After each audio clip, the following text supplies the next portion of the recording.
Hello everyone. This work is called Multisensory Diorama, Enhancing Accessibility and Engagement in Museums. I am Leandro, and together with Irene and Monica, we are from Università della Svizzera Italiana, a university in Switzerland. This work was made in partnership with Stefania Spam from Trieste. In this presentation, I'm going to highlight the introduction, background, rationale and key considerations, designing and implementation, participants and methods, user evaluation, interview, conclusions, limitations, and future work. First, let's start with the introduction. This paper describes the design and evaluation of a multisensory diorama intended as a tool to provide an alternative learning environment for people with intellectual disabilities in museums. Multisensory experiences can facilitate learning and engagement, enhancing the accessibility of museums. People with intellectual disabilities face barriers when they're accessing and enjoying museums.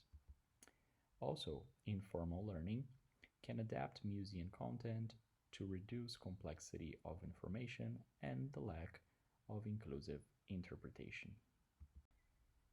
The background of this work. People with intellectual disabilities are characterized by challenges in cognition and adaptive functioning. Multisensoriality has been utilized with people with intellectual disabilities across different goals, such as relaxation, communication, and learning. Dioramas bring an educational value. Natural history museums frequently employ them. Moving further with the rationale. Museum environments provide informal learning for people with intellectual disabilities, while dioramas can explicit and immersive representations of information in an easy-to-understand way. We provided focus groups with educators, psychologists, and cultural mediator to understand the feasibility, requirements, and features of a tangible interactive object to place inside the museum. The key considerations of this work. Engagement. The diorama should be interactive and engaging to involve the participants in a memorable and meaningful learning experience. We should provide accessibility. The diorama should propose multisensory feedback to accommodate the specificities of the participants with intellectual disabilities. And learning. The diorama should help contextualize and consolidate previous knowledge. The design of this application. We provided a portable box containing the scenery on top and electronics inside, such as Arduino Uno, battery, speakers, and cables. We could explore the augmented landscape or play a matching game. The matching game consisted on the question who eats what. Participants could select two different animals, such as reindeer or wolf, and place them into different spots.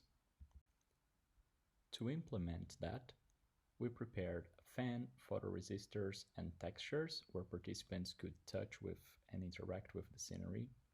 On the left area, we had a button, the LEDs meaning green or red for right or wrong answers, speakers, and also the miniatures. The miniatures were combined with an RFID tag, and in front we could see also a vibromotor and the sensors. In this research, we had 12 participants, 8 women and 4 men, ages ranging from 21 to 63 years old. 3 participants had mild intellectual disabilities, 8 moderate, and 1 severe intellectual disabilities.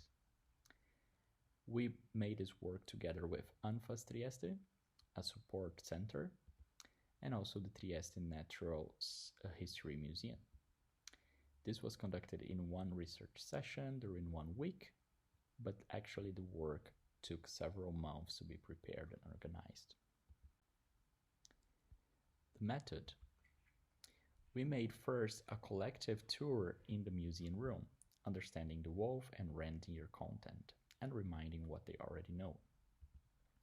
Then we followed for an individual session with the multisensory diorama exploration, task-based approach, matching game, and the preferences and interview. The user evaluation. We started with initial observations. Some participants focused on physical interactions, such as touching and feeling. Others focused on verbal expressions and describing what they see or experience. The exploration phase. Participants described the elements they saw or pointed at them and named them. Many participants interacted with the wind, expressing enjoyment, surprise, or even fascination. Some participants explored the exhibit independently, while others needed some prompting. Independence and accessibility. Most participants were able to access the diorama and complete their assigned tasks independently.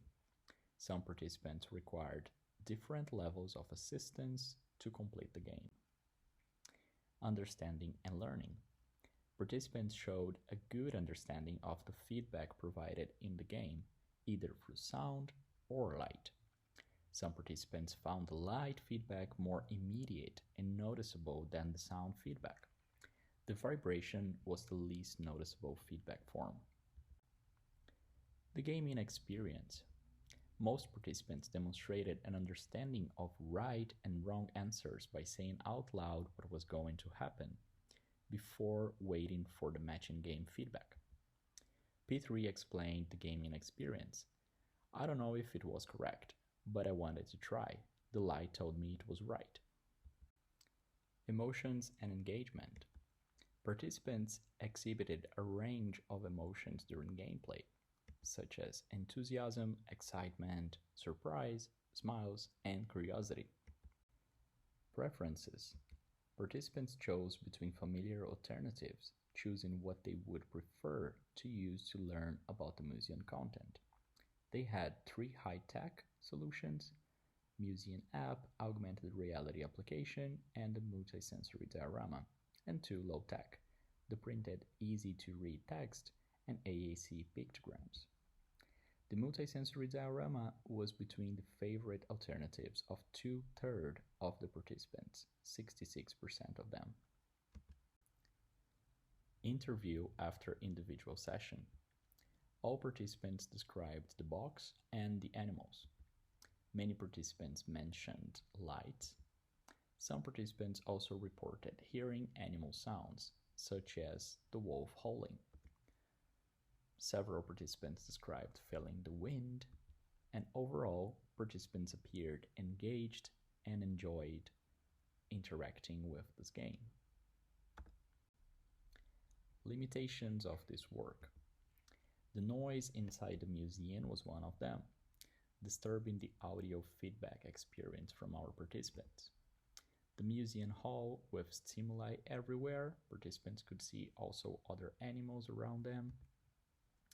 And as a future work, we would like to produce new feedback forms and increasing the speaker's volume so participants could understand better what the feedback sound is like.